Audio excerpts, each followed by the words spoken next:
Asaph has pressed God on two fronts: Israel's guilt and God's reputation before the nations. Now he turns to the prisoners.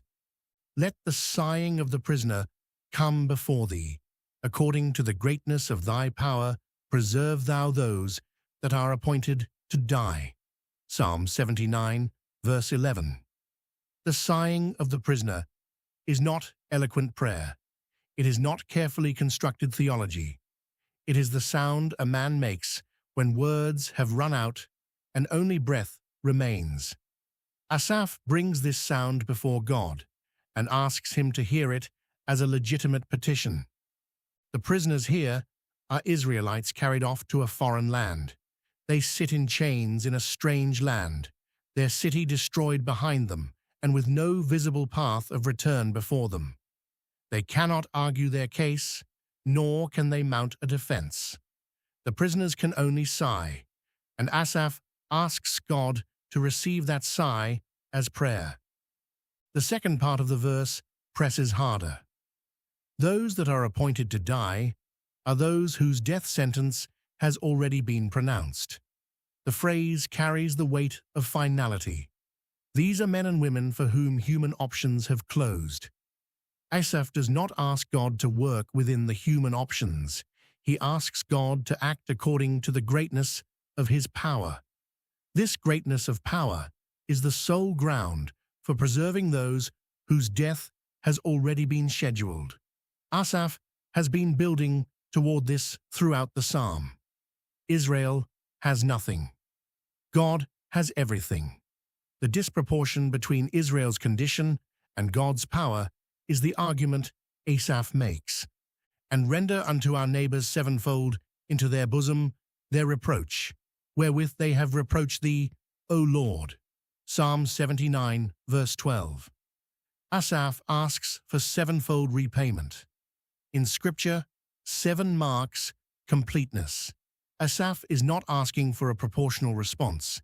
He is asking for complete divine justice against those who have reproached God. The direction of the reproach matters. Asaph does not say that the neighbors reproached Israel. He says they reproached God. When their enemies mocked Jerusalem and asked where Israel's God was, the insult landed on God's name, not on Israel's national pride. Asaph understands this. He frames the petition as God's own cause, not Israel's wounded honor. The phrase, into their bosom, is an idiom for full and direct payment. The bosom was the fold of a garment, where a man carried things close to his body. To render something into the bosom is to deliver it without intermediary and without reduction. Asaph asks God to return the full weight of the nation's contempt back to them, pressed against them with the same intimacy with which they pressed their mockery against God's name. So we, thy people, and sheep of thy pasture, will give thee thanks forever. We will show forth thy praise to all generations.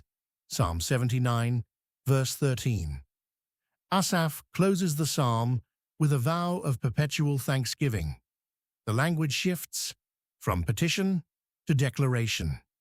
Israel will give thanks and show forth praise. These are not conditional statements waiting on deliverance. They are commitments made from within the ruins. The two images Asaph uses to describe Israel carry everything. Thy people speaks to a covenant relationship, the bond established at Sinai and renewed through every generation. Sheep of thy pasture speaks to dependence and ownership. Sheep do not sustain themselves. They require a shepherd who leads, feeds, and protects them. Asaph acknowledges that Israel's survival has never rested on its own strength, but on God's shepherding care. The praise extends to all generations. Asaph looks past the current devastation toward a future where Israel stands and declares what God has done. The psalm that opened with foreign armies closes with God's people in his pasture, their mouths full of his praise.